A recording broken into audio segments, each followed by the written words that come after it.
Everyone. Thank you all for joining us. For those of you who are new to the Haberman Institute programs, I am Matthew Silverman, the director of the Institute. We have an amazing and important program planned for today, highlighting the on-the-ground efforts of the Shaloni Project, a growing effort working to support those in need in Israel.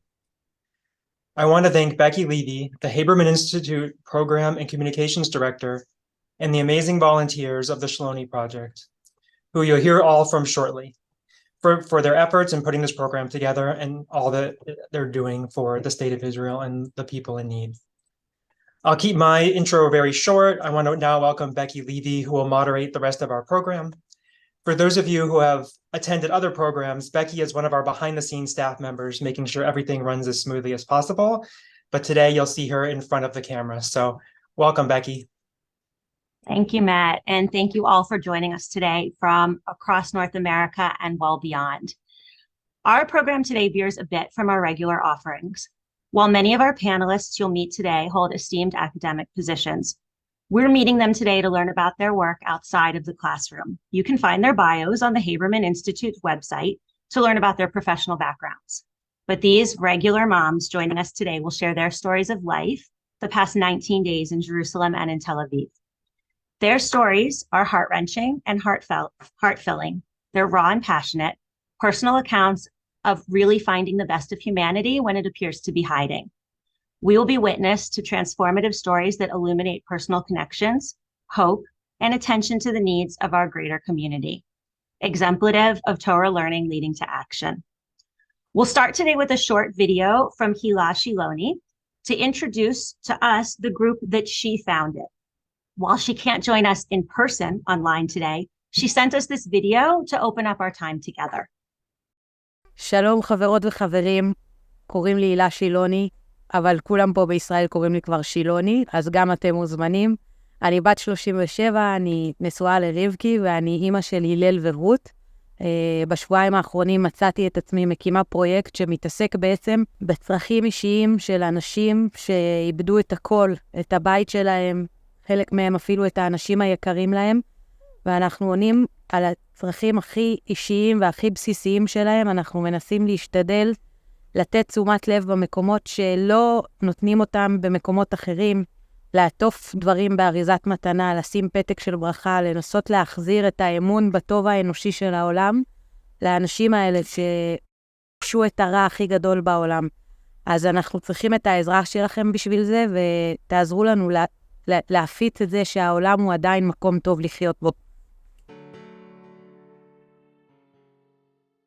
I think that beautifully sets the tone for the day. With that, I'd like to hand our program over to Resnik to share her story and introduce her friends and fellow Shiloni Project volunteers. After our panel presentation, we'll take questions from all of you through the Q&A button. Vered, the Zoom screen is yours. Welcome. Thank you. Thank you, Becky. As Hila explained, the Shiloni Project is a grassroots volunteer group that supports army units in southern Israel and individuals displaced from their home and currently reside in hotels in Jerusalem and Tel Aviv area. Preparing for this meeting tonight forced us all to stop moving for a second. To be honest, at first it was a bit of a burden. There is so much to do and we cannot stop moving. But my dear friend Becky, she asked, so we stopped. And when we did, we felt how powerful it is to process and reflect Dafka in the midst of the most chaotic reality. So thank you, all of you who joined us tonight to hear our stories. And I will go back to the word chaos at the end of our session because I heard it yesterday in some context, and it made me understand a thing or two about myself. Chen, can you start sharing our slides? Thank you.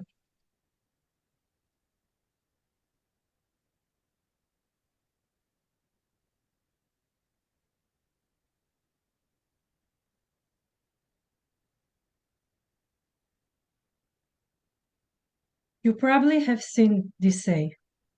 It is so spot on. Your Israeli friends are not okay. Me and my friends, we are all professionals. We all know the job. We know that when you meet so many wonderful people in a presentation like this, you should not read from the paper. But please understand that we are not okay.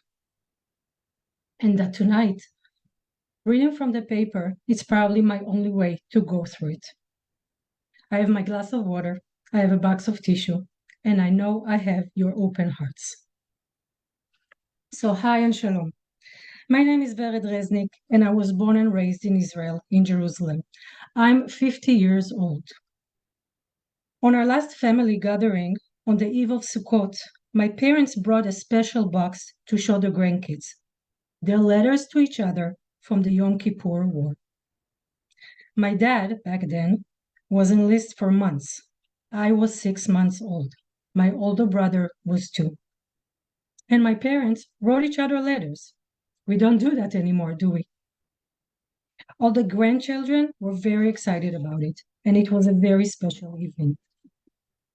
On the way home, I told Ariel, my 70-year-old daughter, to remember to take this box from Savta, from my mom, so we can scan and make an album. You know, as a collection of far, far memories. Little did I know that I would start writing my own war journal just a few days later.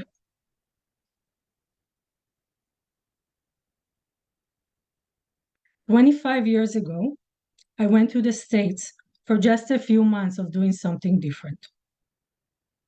I came back to Israel 10 years later with a husband, a beautiful baby, and a whole container.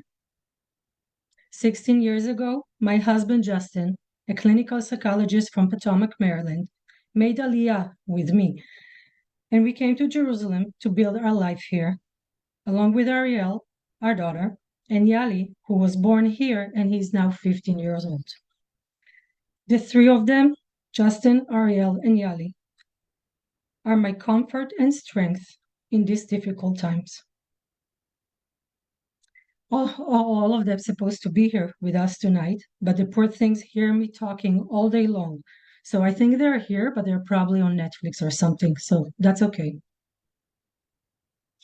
Every now and then, for the past 16 years, I ask Justin if he regrets us coming here. The answer is always no. Last night, I asked it again. The answer was still no. Please keep in mind that everything we are going to share with you tonight is true as for yesterday. It's about the way our group chose to act, the meals we sent to soldiers on the front line, and the personal items delivered for those who just lost everything. Every single day, we assess today's needs, and then we act. That's basically the whole story. What will be tomorrow's stories? How are we going to act? Believe me, I wish I knew. The only thing I know is that we will act. We are now building our country all over again. I know it sounds dramatic, but this is all we do. And this is not easy. We are all emotionally exhausted.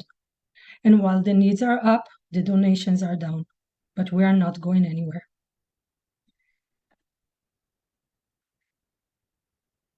I would like to read to you something from my war journal, and then, hold on, Chen, not yet, but and then share the picture that goes with it. But before I do that, I need to share that in the beginning, Becky said 19 days. To me, it seems 19 years, but I guess 19 days. In the beginning, we didn't know how to call those people in the hotels that just flee from their homes, and we are here to help. We could not call them the refugees. I mean, what refugees? These are our people, and this is our country. So we call them our friends in the hotels. And you can share the picture now. Thank you. Sunday. Hila sends a message in the volunteer WhatsApp group. We need a piano. And then she continues. Our friends in the hotel ask for a keyboard or electronic piano so that Sarah can play again. She really misses her piano that was left behind. For special missions, Hila also puts the power of Facebook into action. Believe it or not, hold on, go back. Thank you. Believe it or not, it takes less than an hour until the WhatsApp pops up again on my screen with my 3 favorite words for the last 3 weeks. We've got it. This time it's a donation from a music store that saw the post and just donate a piano. Monday evening. A long day in the Shiloni project, and I haven't slept much for days. I go to the gym because I need to breathe. I come back with a grand plan to just collapse. But the Shiloni project always has another plans for me. Hila sends us a short video in the group for your eyes only. For my phone plays piano sounds and haunting voice. Now I've done my best. I know it wasn't much. I couldn't feel, so I tried to touch. I've told the truth. I didn't come here to London just to fool you. And even though it all went wrong, I'll stand right here before the Lord of Song, with nothing on my tongue. But, and you know the rest. I am needed. I cannot afford to collapse. Thank God that now I need to introduce Chen, because Chen is my happy place these days. I've known her just for a week, but about 3 times a day, I write to her, "Where have you been all my life?" Chen, who lives in Tel Aviv, heard about the Shiloni project and immediately offered to open a branch in Tel Aviv and work with our hotels friends there. First, we said yes. Then we made a plan. That's how it works these days. Chen, please. Hello, everybody. And thank you, Vered, for introducing me. 1 second.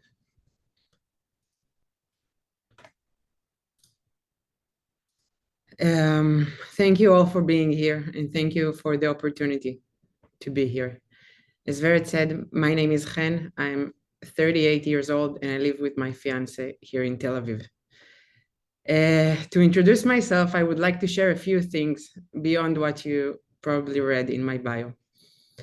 The first thing is that I do not do public speaking, never. Even when it is in my best interests, my mom would say I should get over myself. I would say it is a medical condition. But either way, I just want you to know I'm far out of my comfort zone by being here. But I'm not here for myself. I'm here for thousands of individuals, families, communities, elders, adults, and children, soldiers and civilians who rely on us to help them. So excuse my tears and if my voice trembles, but I would do anything for them, even this thing I always refuse to do. I owe it to them. The second thing is that I'm a secular gay woman living in Tel Aviv that was born to an Orthodox family in a small village in the north of Israel. These days, I'm a privileged woman, but I knew poverty. To my friends, I am Sephardic. To my family, I am an Ashkenazi. I always knew I'm a product of the Israeli melting pot. During these 3 weeks, I saw people from across the Israeli cultural range, religious and secular, old and young, join hands. And this is the first time I truly got it. We're all in this together. The third and last thing I would tell about myself that I usually don't talk a lot about myself, but I was a rising star in Israel's biggest law firm and was the youngest person made partner there. I did a career change when I understood a couple of years back that I do not want to work 18 hours a day for the rest of my life. Ever since the October 7th massacre, I am working 24/7. So this is me in a nutshell, and I'm truly honored to be here tonight, doing my best to convey our story. And when I thought of the hundreds and maybe thousands of things I have done in the last 3 weeks that could help you understand what's going on here, I chose this one. We all feel for stories about babies and children, but my story is actually about an alpha man, a man that I didn't know 3 weeks ago and became my best friend. We're going to call him Adam. Adam is a 30-year-old guy, single, very masculine, and good looking. You know, an alpha male. This alpha man lost everything, some of his friends, his home, and any sense of security in this world. His kibbutz was in the front line and was evacuated to 2 hotels in Tel Aviv. One hotel for the grown-ups and the young adults, and one for families with small children. Adam chose to be with the families, although he has no children of his own. Helping them and being with them makes him feel meaningful and alive. He runs around between dozens of funerals to help with logistics. He babysits children to give their parents a moment to breathe. He recruits any needed equipment for these families day and night. He hosts broken friends in his tiny hotel room so they will have a place to sit together. His to-do list goes on and on, 24/7 plus. Last Thursday, I looked down and saw his shoes. They were completely torn. To the look on my face, he simply said, "My size is the most common one. And by the time everybody takes what they need from the second-hand donations, there's nothing left for me." "It's okay," he said. "I do not want to push in line when someone else needs it more than I do." It took me a minute to process it. My alpha male friend with a huge heart and broken shoes. But in the Shiloni project, we stopped just for a second and then act. When I brought my friend a new pair of shoes, he burst into tears. And so did I. So this is my story about an alpha male who was on the top of the world until 3 weeks ago. This man who doesn't ask anything for himself and cries over a pair of shoes. And this is what we're trying to do here. Reach out to the people who lost everything, who are too modest to ask, and give them the one thing that would restore their faith in people, and maybe even for a minute, make them feel like things will be okay again. Thank you all. And thank you for letting me share this story.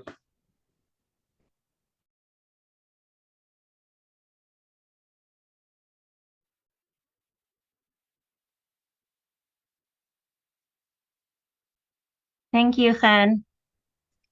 Thank you, Vered, for beginning our program. We're receiving notes as you're speaking, and we usually don't have reactions on during our programs. But I don't know if you're seeing the little heart emojis flying up Yes, as we speak, but people are sending messages thanking you for opening yourselves up like this. We have a ways to go. And I'd like to invite Dorit to speak with us next. Hold on. I want to say something about Dorit. Oh, Becky, we please, have a problem. I'll mute myself. Come on. Okay. Ken, you were supposed to be my happy place, but you know what? It's actually pretty good to stop and cry. So thank you. I don't mind. So, but this is what I wrote. If Chen is my happy place, Dorit is my Prozac pill. Dorit is a one-woman chesed operation. She runs our project in one of the Jerusalem hotels, and she does it so peacefully. I don't know how. She doesn't need much from us. Every now and then, I ask her if everything is fine, if she needs help. She leaves me a voice message with her soft voice. Why shouldn't be? Go eat something. Dorit, please. Hi, everyone. So I'm Dorit Greimer. I'm 44. I live here in Jerusalem with my husband Yossi. He's in the army right now, and our 4 kids, 18 to 8. And I first just want to say thank you for doing that. letting us sharing everything we went through for the last couple of weeks, because we feel that we are hugging and we are surrounding a huge group of people, and the fact that someone is surrounding us and asking us very simply, how are we doing, is very heartwarming for me.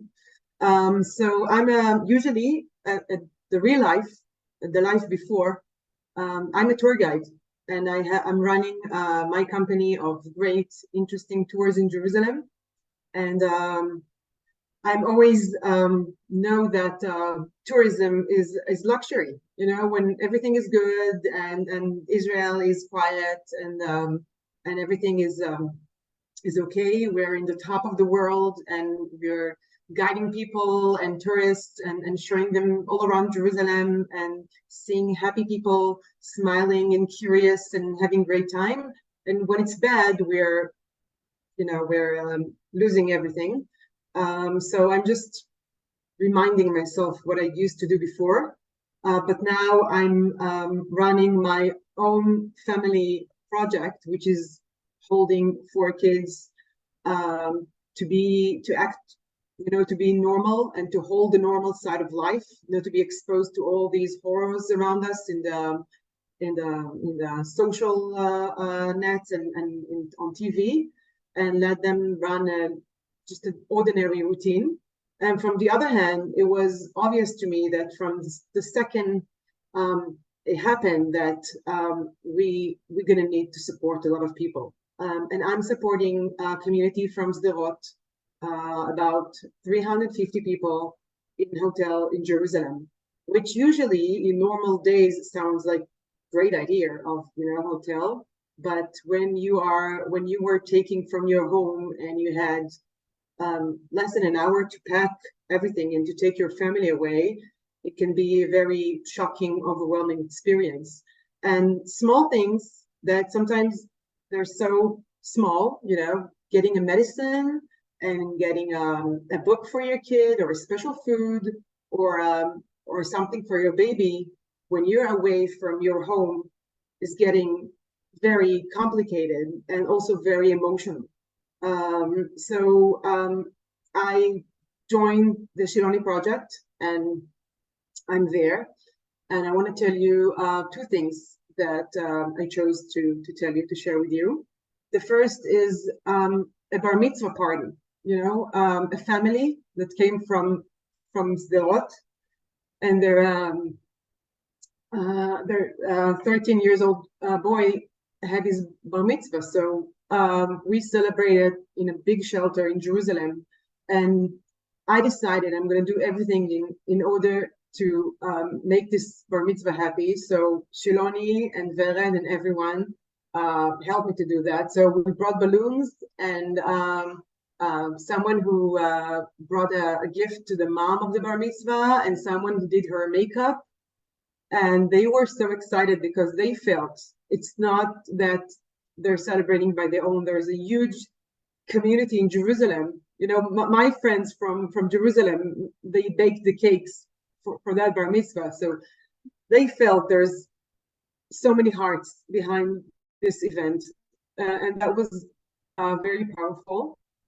And another story that happened a week ago on Friday, like 4 hours before Shabbat starts, we got a phone call from a lady who just got to a hotel. She's from Ofakim. Her father was murdered a week before, so she just ended the Shiva, and the family came to the hotel. And this lady who sits in a wheelchair, she said, I have one request. There is only one thing that I really want to do. It's a dream. I have to get to the Wailing Wall, to the Kotel.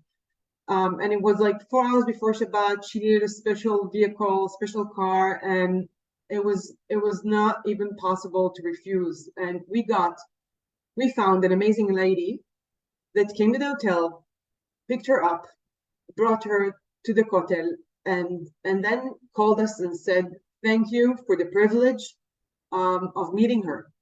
And this this girl was crying all the way, because that was the one thing she needed. So it's not necessarily the big thing with the, everything. It's not always about the money, but it's like the simple things that people will feel that we see them, we hug them, and we're definitely here with them to make them feel normal. And I feel it's going to be like there've been 3 weeks, and this is just the beginning of a marathon. It's gonna take long, and it's not necessarily going to be easier. So we're here for them, and thank you for being here for us.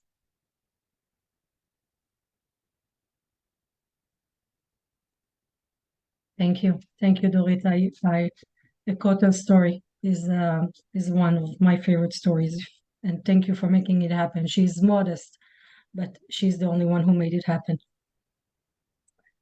Melinda, are you here? Melinda Resnik is my sister-in-law.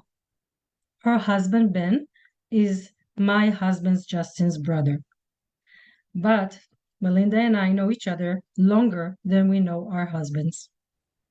I am so grateful to, I'll start again because it's important to me.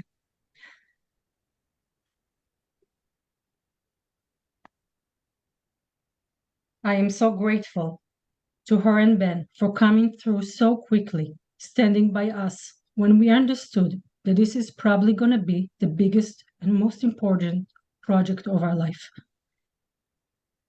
and that we can use all the help that we can get. Melinda, thank you so much.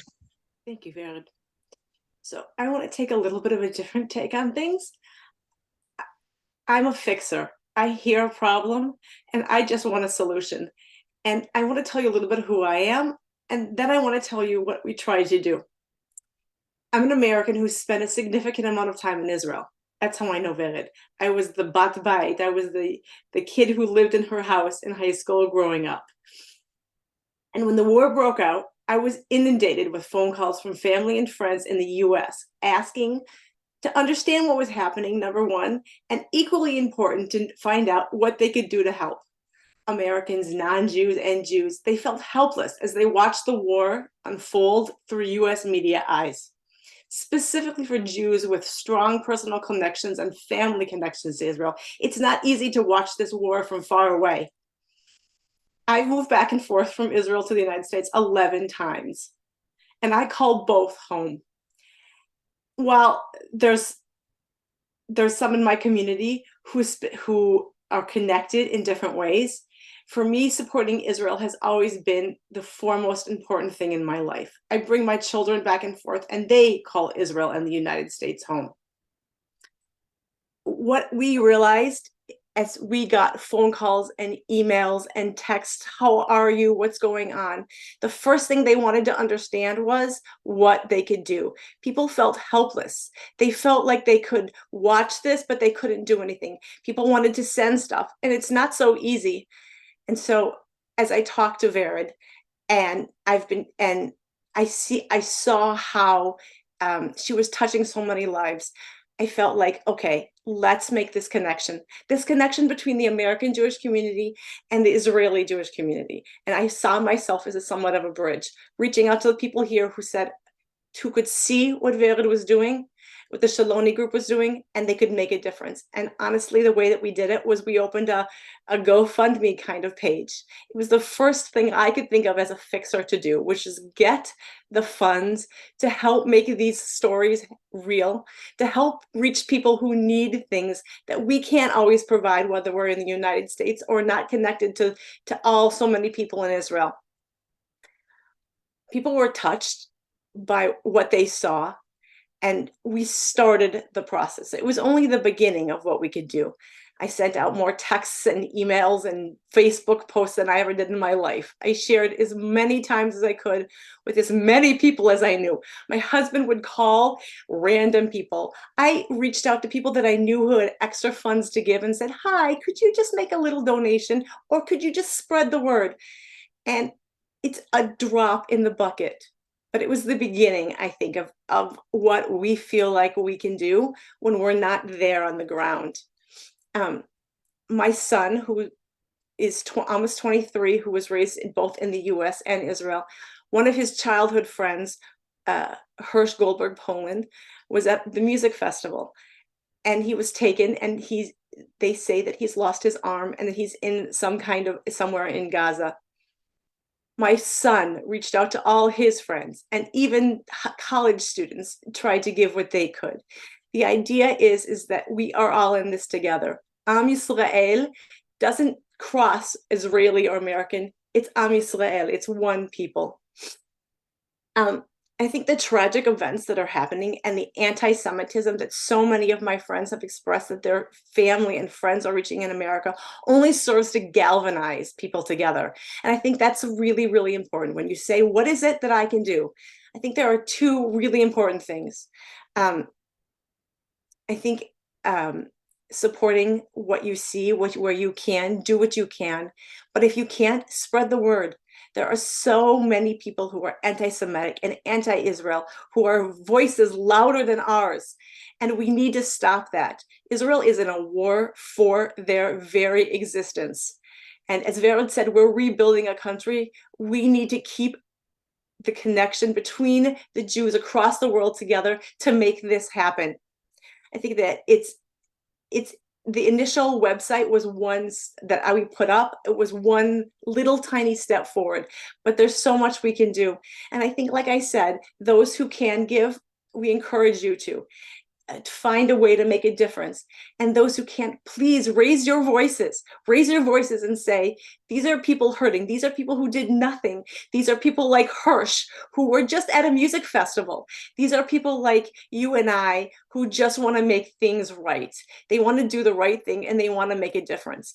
And like I said, I'm the fixer and I can't fix everything. And I think that's a really hard lesson for us all. But if we all just do a little bit, we definitely can make a difference. I think grassroots and hands-on activities are a different kind of help. I know everybody has a big organization that they work for, but I just wanted to make a difference and for a little group of people and a little tiny place, whether it's a piano or a song or a trip to the hotel or a pair of shoes. It doesn't seem like a big thing, but it can make a giant difference in somebody's life. Thank you, Vered, and thank you for everything that you are all doing to make a difference. You said it, Melinda. We're doing it together. So thank you. I owe you an explanation about the word chaos. I have the privilege this year to be a fellow at the Mandel Program for Academic Leadership in Teacher Education here in Jerusalem. Our group still meets via Zoom, but we still meet, trying to figure out our roles as senior educators in all of it. In yesterday's meeting, one of our mentors, Eli Eilon, shared his lecture about practical philosophy. And I want to share with you just one thing that he said that resonated with me. And Chen, if you can put up our last slide, that would be great, but I'm going to start.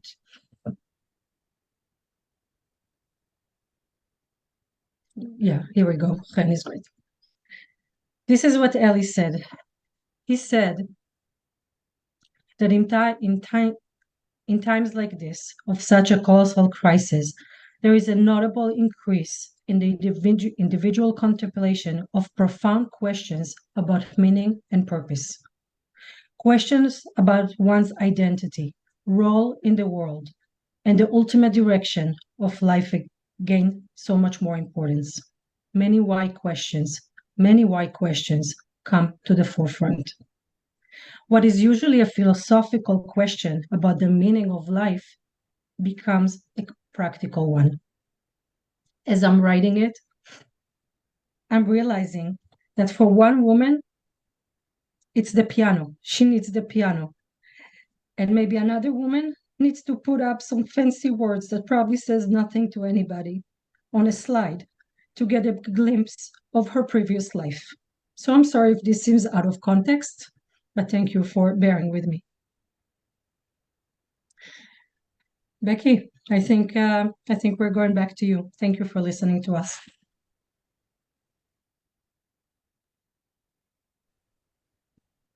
Thank you. What a collection of stories that I know only touches the surface of the work each of you have done and are actively accomplishing.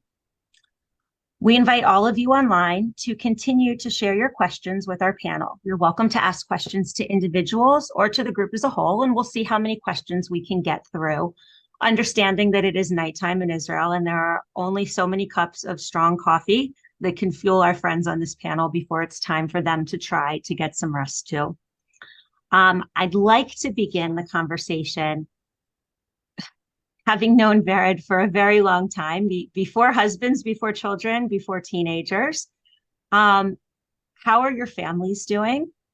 Has your work on the Shiloni Project become a family affair? Does it feel separate from your family?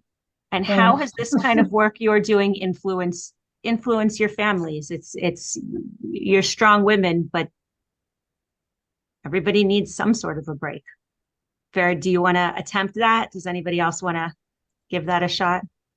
I think actually, Becky, it's such a great question. We don't stop and talk about these most important things, but so I'll say just a couple of words, but then I think we have time. I personally actually would like to hear from them as well. So let me just say very briefly that, of course, it's little to say it affects my family. It is my family. It is my life right now. I don't even remember what was before. This is what I do 24 hours a day. Even when I sleep, I feel like I'm doing it. And they're all here with me. And it's not even just my family, the three of them, of course, here. Of course, they're doing little things, big things. They print me stuff. They design our logos. All of it. And also my extended family. Melinda's girls were here to help us wrap some bags and write sweet notes. And my brother is one of the drivers in the group. And my father, my almost 80-year-old father, is also in the group doing deliveries. And he is my backup because he's my dad, right? I can bother him anytime. So whenever something, I need like SOS, dad, go here, go there, and I know he's there. But I do want to say one more thing. I told you I am writing some kind of a journal because this is my way to process and to share. As Melinda said, we share because we think it's important. And one of those days, I maybe wrote 5 times to myself, I'm a mom. This is my first role. And I said it again and again. I can show you the page. I'm a mom. I'm a mom. Because at the end, this is what I'm trying to do. And I know what it sounds like. It sounds like that I'm reminding myself the balance, right? Go make dinner. That's not what I meant. I meant that I'm a mom and I'm responsible in this most horrific time to create the narrative for my children because the reality is too horrible to bear. So my brother-in-law, Adam, who lives in Olney, Maryland, wrote to me once. He said, wow, Vered, you're so amazing, blah, blah, blah. And I said, Adam, between you and me, I'm doing it out of such selfish reasons. I need to come back home and tell my children a different story.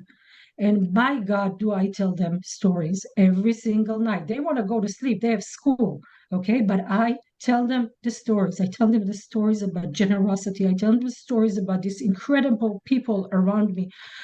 The miracles. I'm sorry, I'm not a religious person, but miracles. So yes, that's what I mean when I say, first of all, I'm a mom. I want to add something.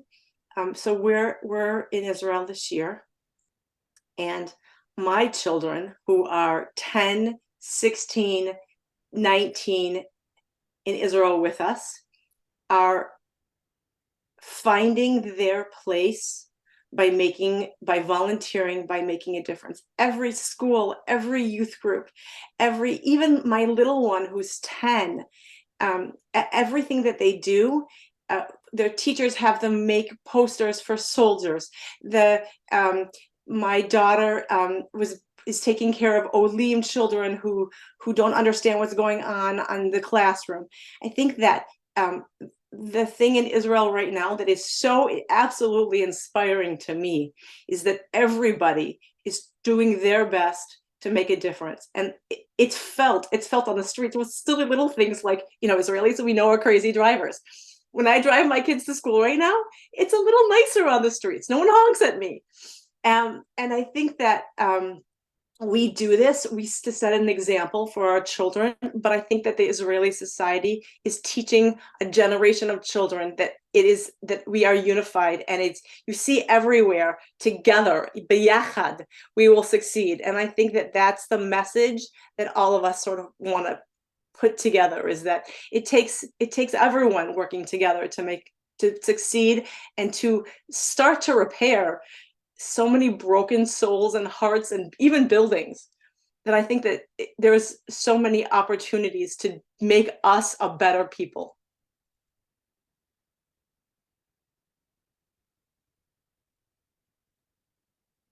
Dorit, would you like to join in on this part of the conversation, or should I invite you for our next question? I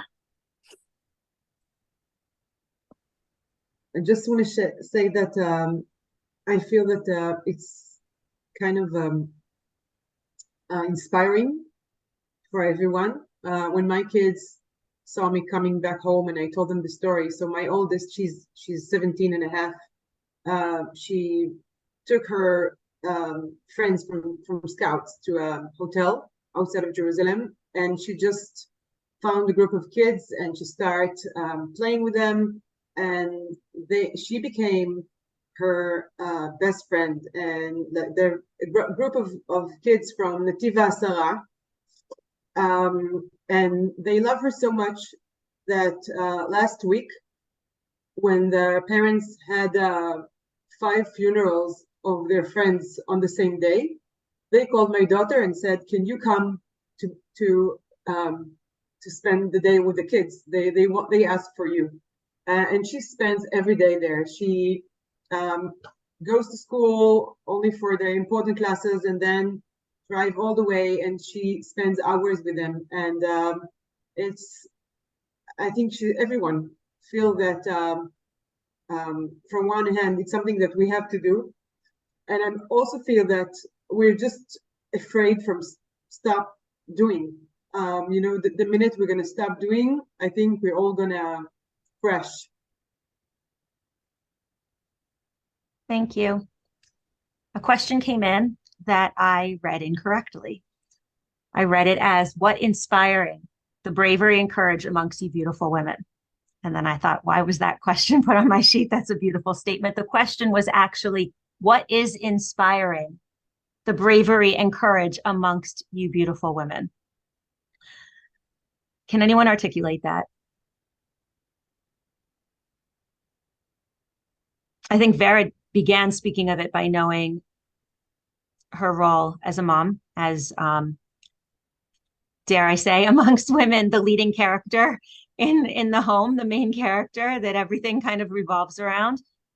So I think some of it may come from there. Are there any specific moments, stories that really kind of are deeply embedded in you that are making you find the energy when the coffee runs out? I can start by saying one sentence, and my friends will think about theirs. Chen and I, that's one of our roles in this, as this project, because it really began as just neighborhood moms project that, everybody was doing. So did we. And I don't know, I'm not gonna be modest. I'm gonna say, I think something about our energy, and I think something about Hila's vision. She kind of saw that it's not about the items. She saw that it's about the care, that it's not about, everybody can bring them secondhand clothes, and that's fine. We need that too. Everybody's doing great. But like, what is our niche? What can we provide that it's something else? And then, it's not like we sat on a vision meeting what should we do, and I had a plan and Excel charts. It doesn't work like this. I work like this in my normal life, but not here. We just learned from people's reaction, like we did something and we got a note how hard it hits them. And we're like, oh my God, like for a mom, here's one story and you'll get it. We had a mom in one of our hotel friends. She was close to delivery. Okay, she was pregnant, close to delivery when she was out of her home, placed in this hotel room, and then a day after day she went to give birth in a Jerusalem hospital. Nothing obviously that she planned. How long do you stay in a hospital? 48 hours? Fine. Then she needs to go back home with a new baby. She doesn't have a home. She has a hotel room, okay, with nothing, nothing, nothing. So we created a whole newborn care package to deliver to her. So at least she can welcome her baby into some kind world. And she wrote us back and she said, oh my God, because of course everything is new. Because would you want to get secondhand things for your own? I mean, these are people like us. I think I said it so many times, but this is the shock for me. This could have happened to me. So she said, I was wondering what is going to happen to which world I'm bringing my newborn. Thank you for reminding me that there is still kindness in this world. So what inspired me, we don't have a grand plan. What inspires me is this little human interactions. So maybe my friends want to say more. Same package that Vered mentioned, we brought to a lady from my hotel. She has a 3 weeks old newborn, and she told me that when that happened on Friday evening in Erev Chag, she was at home with her 5 kids, and her husband was serving in the fire as a fireman in Dorit, and he had a shift that night. He was supposed to come back on the next morning. And she said, an hour after I lighted candles, he walked in and said, I couldn't leave you by yourself with a week-old baby. He was the only one who survived.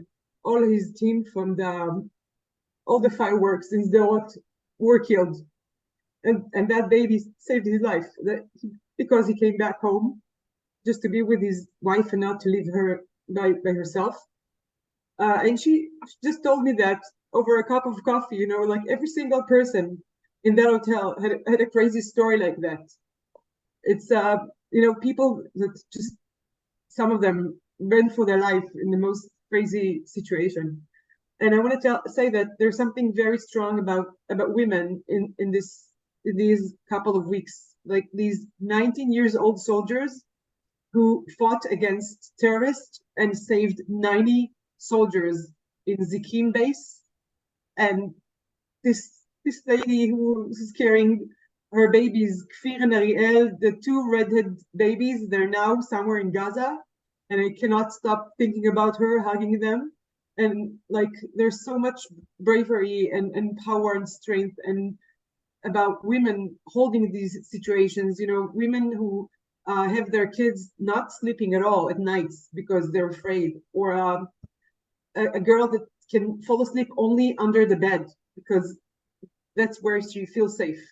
So I think as mothers, we feel it very strong, the fact that we're one human feminine chain. Thank you all very much.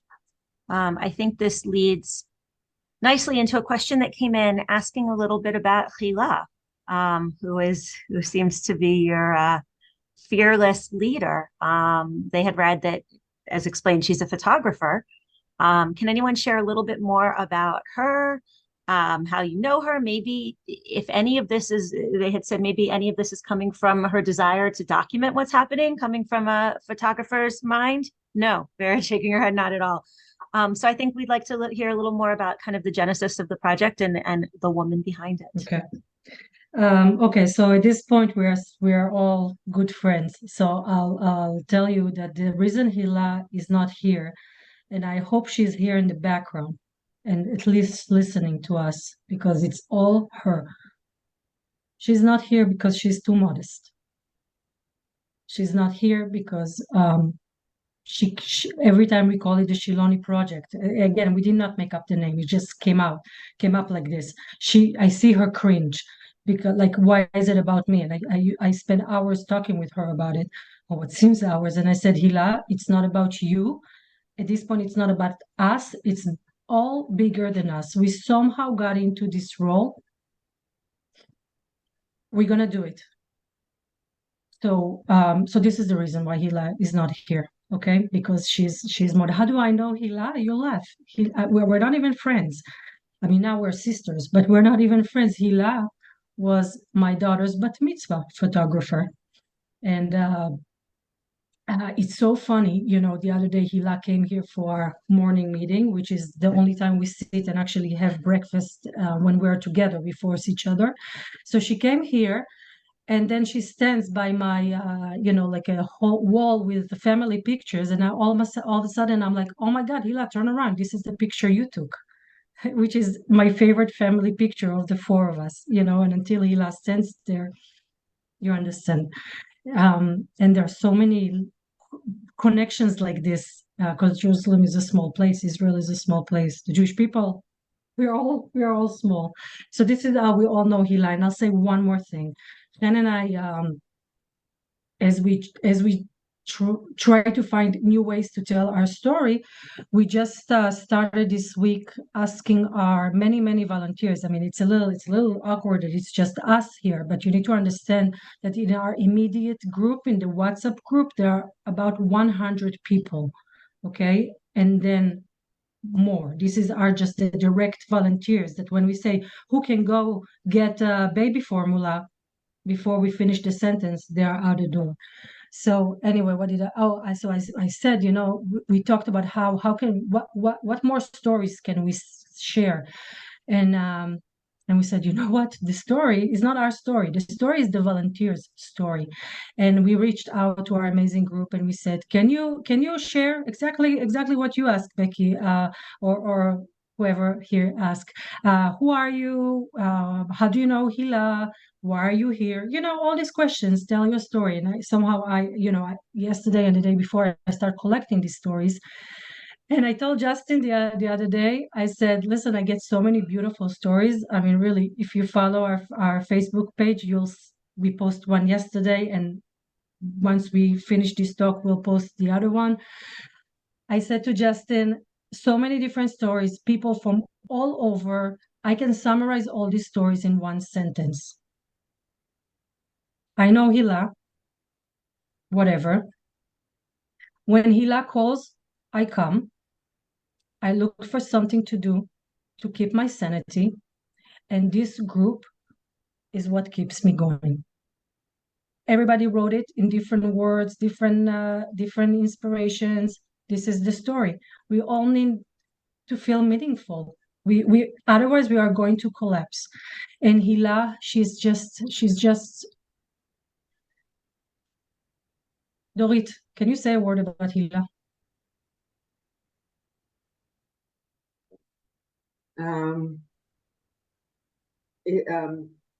You called her our leader. I think she's leading us without even knowing or noticing. It's like she's not. There were like some of us were not even know each other. Some people like don't have any connection, but there's something much more powerful than every single one in this group, in this project, and something who was almost magical or holy, because we feel that there is a very, very strong power that we all part of, that, people are doing like miraculous, amazing thing, like moving food from all over the country, and like just anything you've been asked in this group, you're gonna get it like as soon as possible. And that's powerful. And I think this is part of our way to feel human again, and to bring all these good back to the world in order to convince ourselves that the world can be good again. Well, thank you. I from following, like Vered said, it's only been a few weeks. It feels a lot longer. From following what Vered has posted and shared, you start to feel like you know her, but how lucky all of you are to know her and to be in her halo. 1 second, Vered, you're muted. Yep. Yeah, Okay, sorry, cool. sorry. I know she asked not to, but Chen, only if you're comfortable. I'm sorry to put you on the spot, but because we're talking about Hila, do you want to say a few words? Because I know you work with her as well and you know her, but I just want to hear your voice again. I'll try. My pulse is still on 150. We weren't sure if Chen would be on the panel today. As I was driving over to the office, I received a voice memo from Vered that there were sirens in Tel Aviv. Chen says she can make it. She might be 15 minutes late, but she's on her way. So take a breath and thank you. Thank you all. Thank you for the encouraging words in the chat. It helped me a lot in maybe giving me the courage to speak again right now. You asked about what inspires us, and I think Dorit talked about something we can all relate to, and also Vered, that feeling that we can't just sit aside, that it's people like us out there who need us, that the needs are so great. But I think Hila, I think the spirit that she is, that's a bit contagious when we talk to her. The switch that she pushed in each and every one of us is that you just do it naturally. You don't, first of all, you say yes, then you think, then you try to find the budget or the right person who can help you out with it. But I think the simple way in which she conveys the questions, it's not can we do it, it's not should we do it, it's how do we do it?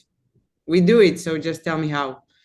And it's amazing how our connections of 10 years, 15 years, 20 years, I think I wrote to every person I ever met in the last 3 weeks out of the blue, and they all said yes. And I think this, me having the courage to approach people I haven't talked to in 15 years, asking if they could help, is the spirit of Hila, who just makes us all feel like, okay, we're doing it and everybody wants to do it, and there's someone who needs it, and there's no reason why we can't have it.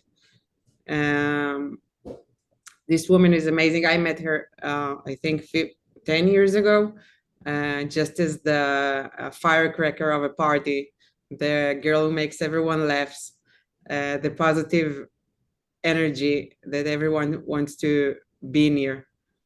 I never imagined I would meet her again in these circumstances. But when we met again in these circumstances, the contagious spirit was immediate. We all do because of her. Thanks to her. And thank you again. Amazing. It really shows the power of one human, one person creating this kind of spark. One of you had mentioned your Facebook group. I know in the past 24 hours, I think probably less than that, your website has gone live. You have an email address. I bring that up and we'll put the slides up, and don't worry, to everybody who's registered, we will be following up with all of the details about this project. So don't feel you need to screen grab really quickly or cut and paste from your screens. We'll get it to you, I promise. I kind of want to put together 2 questions to see where you want to take them, and then we'll start to wrap up.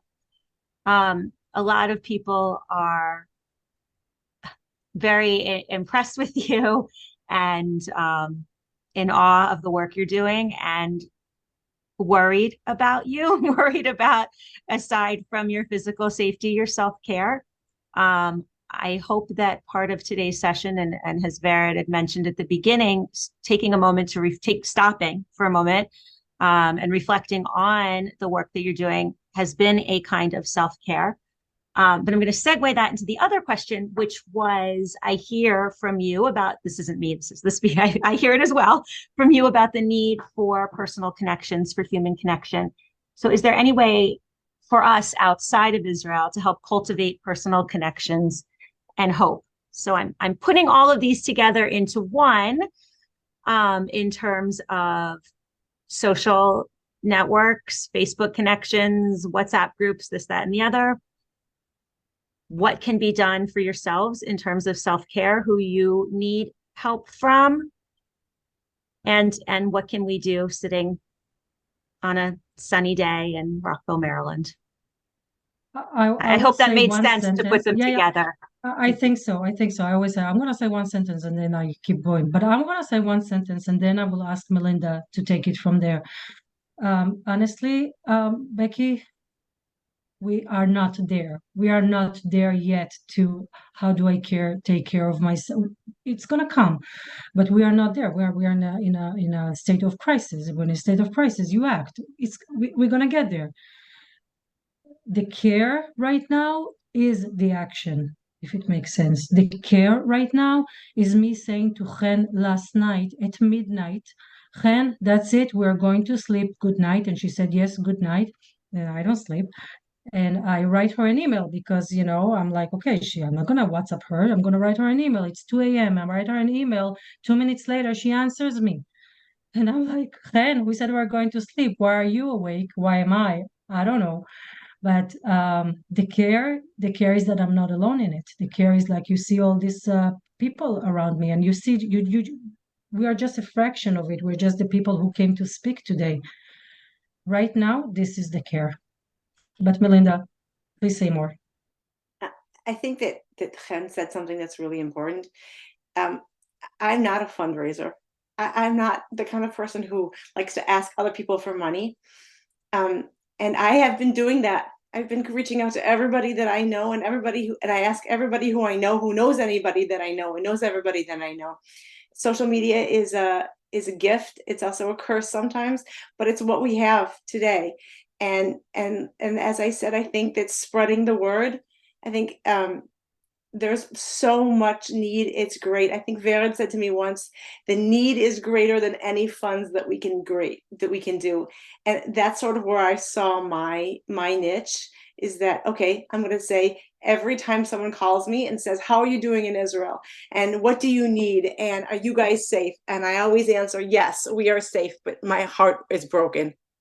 There are so many people who need more and who I can't give to them.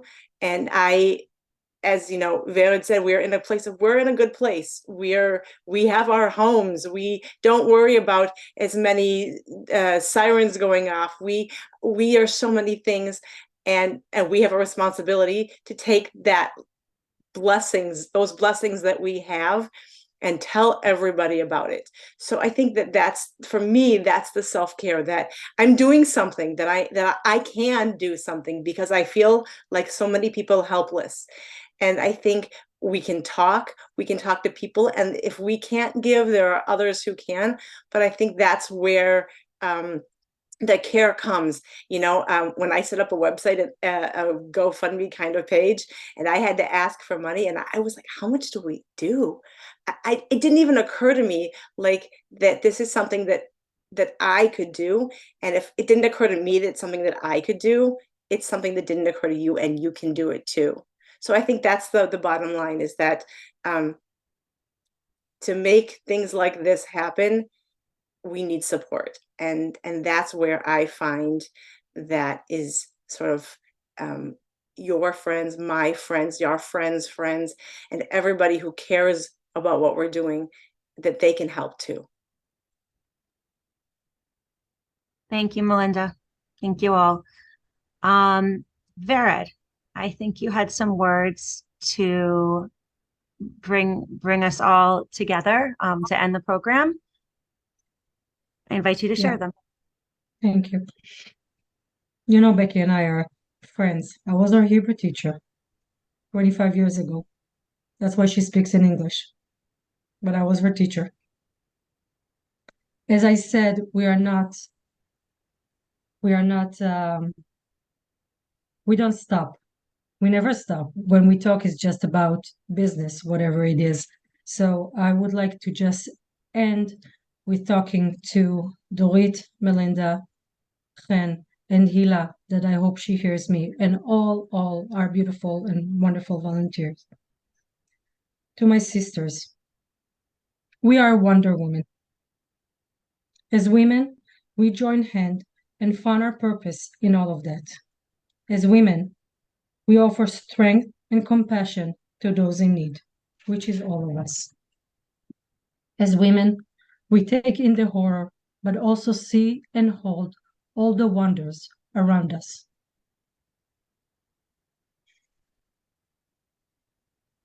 עושה שלום במרומיו.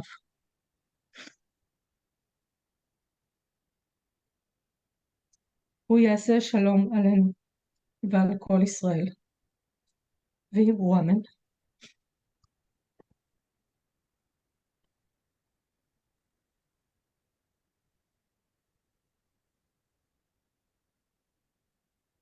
Thank you again to Vered, to Chen, to Dorit, and Melinda for welcoming us into your lives today. Thank you for your inspiration and your strength and your grit and sharing your hearts. I extend a debt of gratitude to my friend Vered. As she mentioned, she was my Hebrew teacher at the DCJCC before children and husbands and all of that. And she continues to show me how the best teachers really teach through example. Thank you, Vered, for your friendship and for continuing to teach me through the example you're setting for me, one of your students, and all of your students worldwide. Let us all online today join the Shiloni Project volunteers in leading with our hearts, with thoughtfulness and humanity. And thank you all for joining us today.